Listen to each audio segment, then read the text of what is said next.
तभी आपको रिकमेंड करना है आगे और लोगों को उस कंपनी को ज्वाइन करने के लिए।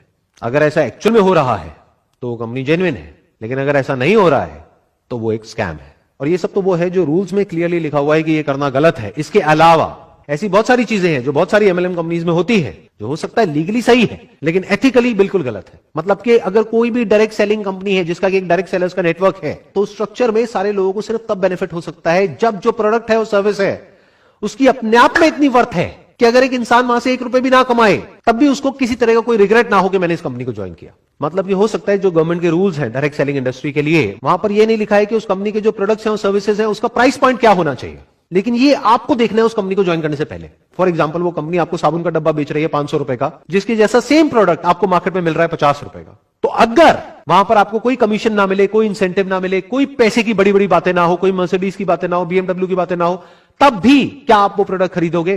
अगर तो जवाब है हां तो वो कंपनी बहुत बढ़िया है, लेकिन अगर जवाब है ना तो ये बिजनेस फंडामेंटली फ्लॉड है।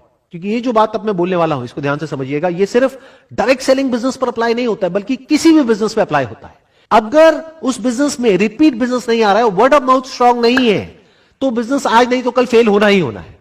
Word of mouth, not of the money that a person can earn from that particular company, but word of mouth of the products and services offered by that particular company. Word of mouth इस चीज का नहीं कि उस company से लोग कितना पैसा कमा रहे हैं, बल्कि इस चीज का कि उसके प्रोडक्ट्स और सर्विसेज कितने अच्छे हैं।